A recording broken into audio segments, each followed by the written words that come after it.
Send in the Clowns by Callie Napier. This is a work of the author's imagination, an alchemy of memory and soul's longing. Beth joined the turn-lefters, pulled off the highway, and found a park beneath a giant fig tree before the twins even registered. Then heads turned like open-mouthed clowns. Confusion. At last, the dawning. They'd been restless, constrained by seat belts and resigned to weekends of bushwalks, caves of glowworms, and low ropes courses. Today they were expecting the waterfall trail in the hinterland. Physical activity. When the inevitable had occurred, "Mom, he's being mean to me," Lucy Ann kicked at her brother. "I'm not," Jack cried back, slumped in his seat with a huff, rubbed at his scrunched nose. Beth hadn't intervened. She tried not to exercise her power too often, not since the mums at the school gate had asked how she managed to get the twins to listen and do. The first time, every time. Unnatural, they'd muttered, envious. Considering, marking Beth is different on 2 counts. "Are we there yet?" asked Lucy Ann, blinking rapidly at Jack, her glass-green eyes a mirror for his. She sucked the ends of her fringe into spikes. Beth nodded, smiled. She'd made one of each. They were 7 years old, and she still had to pinch herself, mainly to stop staring at the twins in a manner that bordered on obsessive. Was this normal? There were only 2 names Beth could have bestowed on a boy and a girl with red hair and freckles, though Enid Blyton's Jack and Lucy Ann weren't twins, but siblings, adopted by the Mannerings in the adventure stories. The striped tent on the oval was unmissable, unmistakable. Jack flung off his seatbelt. "A circus! I can't believe it!" He was out the door before his words sank in. Had Beth done the right thing? Yes, she decided, as she scrambled from the car. It was the trickery, the setup. They'd watched that documentary about children and family circus troupes, witnessed the behind-the-scenes grind of mucking out animal cages, washing leotards, endless rehearsal and injury, the hardened faces under paint. She caught at a twig-thin arm of each child. "Let me fix your hair." She spat in her palm and smoothed down Jack's wayward curl, ran anxious fingers through Lucy Ann's matted locks. Beth had never been to a circus, and she would let nothing dint her excitement. Better late than never. The childhood she'd wanted back when she devoured her Enid Blytons. Big-top adventures, outdoorsy pursuits, picnics, hiking, camping, rowing, midnight feasts. The twins wouldn't feel they'd missed out. No blanks to fill in later on. Life experience overcame the risks of an imagination. When her parents' yelling started, Beth would slip out her bedroom window along the branch that scratched at the glass. In the cradle of branches, she'd hidden a metal trunk. Inside, the poppets and books. Each a self-contained world, so real she tasted the ginger beer, smelled the kerosene lanterns of smugglers, and heard the steady drip, drip, drip in secret tunnels.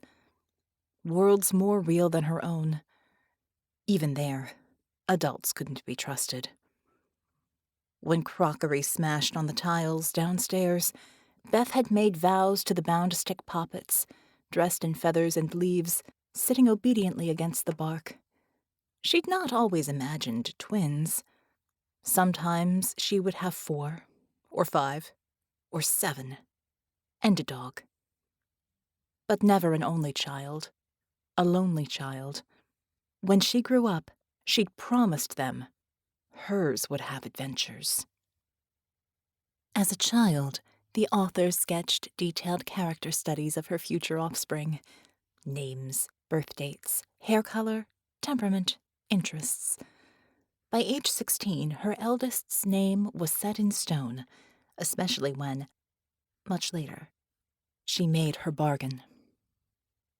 Ringside seats, blue plastic barriers, tacky silver cardboard stars on the spangly curtains beyond. Not what she'd imagined. Smells of fairy floss and popcorn wafted through the tent flaps, gathered the chaotic waves of chatter, squeals, and demands into a nadir. Beth gazed up at the gantries and steel ropes. She grasped Lucy Ann's hand, pointed at the harnesses. They're always attached. The trapeze artists practice heaps, and if they fall, they're caught by nets. Okay, Lucy Ann said, her gaze distracted. In the front row, a woman with a blonde bullet hairdo was contending with her buzz-cut son's demands for chocolate. You've had enough sugar. The mother gestured at the bag of lollies clenched in his fist. I said no, as he continued his whine. Exasperated. Greg, do something. The husband and father leaned across her. Tom, he uttered. No threat to his tone, no wheedling, just the name. And the boy slumped in his chair. Lucy Ann watched on, fascinated, licking her fairy floss into stiff sugar spikes, matching her hair. Her lip curled. I want chocolate. Beth sighed. Without a husband and father, she had no backup, no team. The burden was hers alone. She, too, could deny them with a single word. But that's not how other children worked. Jack? Chocolate? But Jack was fixated on the audience seated across the ring. No, he said. I want what they've got. Beth bit her lip, hesitated before looking. A family eating hot dogs. The mother and father wiped small hands and faces with serviettes. Messy. That's how kids were. Sure, but stay here. Don't move. And, Jack, look at me when I'm talking to you. Both of you are not to talk to anyone until I come back. Bound to her own seat by the order, Lucy Ann gripped Beth's as though it might follow her. Beth excused herself along the row, blushing and mumbling apologies as she trod on the feet of husbands and fathers.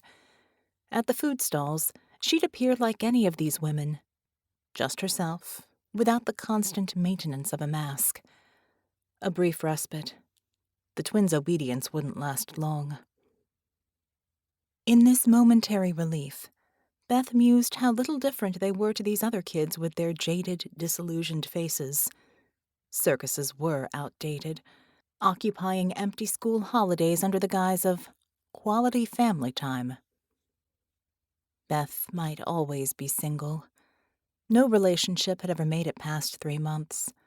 Men saw her as odd, quirky, in a good way, but until it wasn't. She blamed her insular upbringing. Role models distorted in funhouse mirrors so that she hadn't learned the rules of how to be a girlfriend. Beth finished school, finished a degree, took another, and again.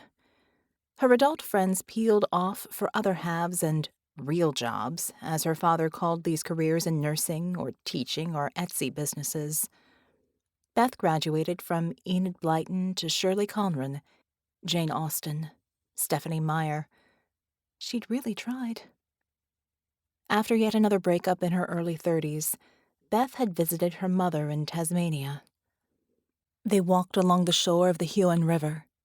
Her mother's gray hair was knotted with beads and crystals, which clinked whenever she bent over to Fossick for the twigs and rusty metal for her sculptures. Until then, they'd never spoken of Beth's troubles. Since the divorce, her mother had had plenty of lovers. All artsy, all younger, always one waiting in the wings. Short-lived affairs did not seem to bother her. Beth often thought it benefited her, that perhaps she needed men to leave before her mask slipped and the